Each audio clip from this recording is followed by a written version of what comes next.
As pessoas têm, por exemplo, um problema com Karl Marx, que eu acho muito engraçado.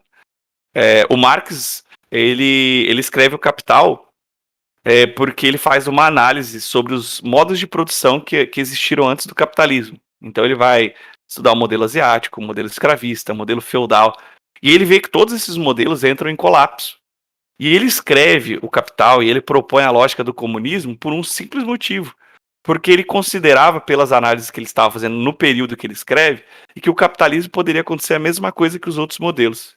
E aí ele propõe um modelo para substituir o capitalismo quando o capitalismo entrar em crise, né, em colapso. E aí ele dizia que primeiro deveria haver uma transição, que seria o socialismo, e só depois o comunismo. Né? O comunismo não pode ter nenhum tipo de líder. As pessoas aprenderiam a coexistir a partir... É como se a gente vivesse pensando de forma mais idiota possível. É como se a gente não tivesse um líder e tudo fosse decidido por plebiscitos. Tudo. A população teria que votar em tudo. Então a decisão de todos prevalece. Né? Nunca existiu. A gente só teve o socialismo, que eu falei aquela hora. Só que as pessoas criticam tanto o Marx sem entender que, na verdade, ele está escrevendo pro tempo dele, cara. Ele via uma coisa que podia acontecer. E aconteceu, né? A gente tem a crise de 29 e o mundo capitalista entra em colapso e quase que vai tudo por água abaixo.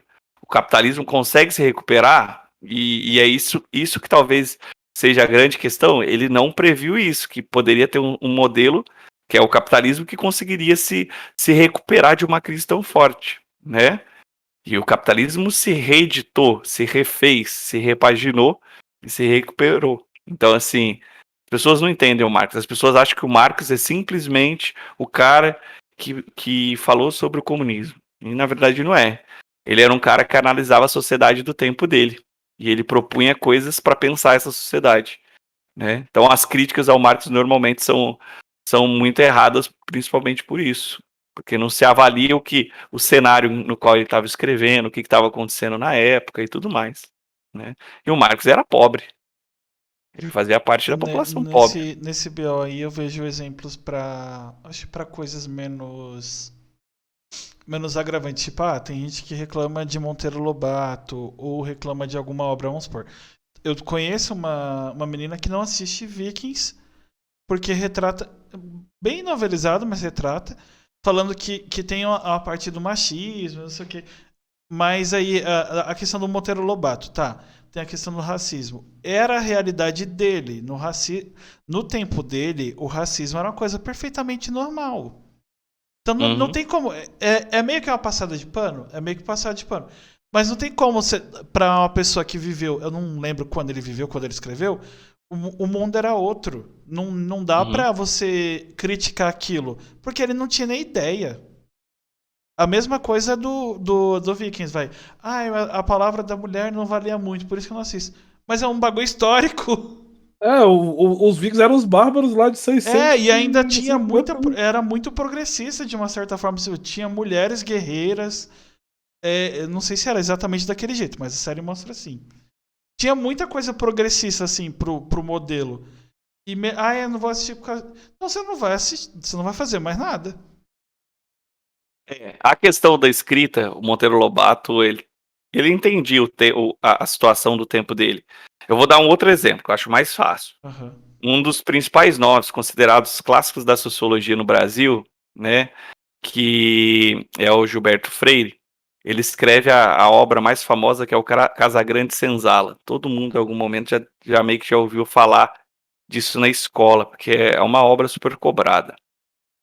E o Gilberto Freire, ele é considerado um clássico. Mas a obra Casagrande Senzala, ele escreve toda ela falando da sociedade, é uma obra considerada importante. Mas ele escreve na perspectiva de quem é o senhor branco.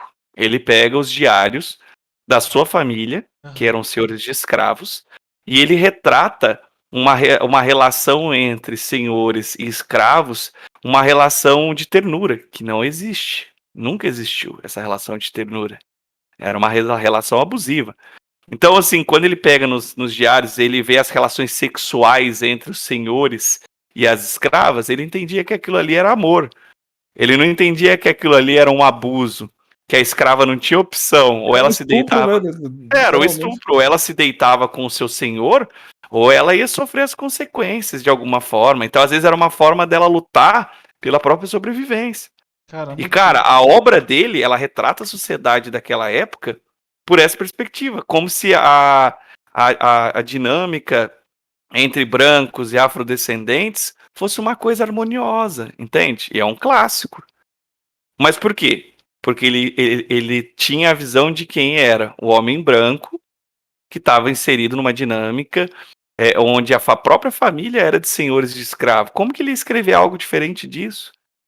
Sabe? É muito difícil você escrever algo diferente de uma realidade que você não conhece. E aí que tá, né? A gente não tem, na maioria das vezes, a visão dos excluídos. Tem um livro fantástico de uma historiadora que se chama Michelle Perrault, que se chama Os Excluídos da História. E ela faz esse questionamento. A gente só vê a visão dos vitoriosos. A gente dificilmente vê a visão daquelas pessoas que são oprimidas, das pessoas que são pobres. A gente sempre vê a visão das coisas pela visão de quem venceu, sabe? Então, tipo, é muito complicado. Então, o Monteiro Lobato, a gente tem que olhar, por exemplo, se ele escreveu e o contexto que ele escreve, né? Igual você falou. Mas o Monteiro Lobato, ele era de qual classe social na época? Uhum. Então, ele escreve dentro da sua própria classe social, né? Agora, a dinâmica do Vic, aí, a moça aí que você falou, deu uma viajada, porque tá falando de um período medieval. O período medieval, infelizmente, não tem o que fazer. As mulheres só vão conquistar direitos e tudo mais muito até recentemente, sabe? Então, se você não assistiu uma série por conta disso, é a mesma coisa que você falar assim, eu não posso ver nada de história que é antes do direito das mulheres, porque a mulher não tinha direito a nada. Este podcast faz parte do movimento LGBT Podcasters. Conheça outros podcasts através da hashtag LGBT Podcasters ou do site www.lgbtpodcasters.com.br.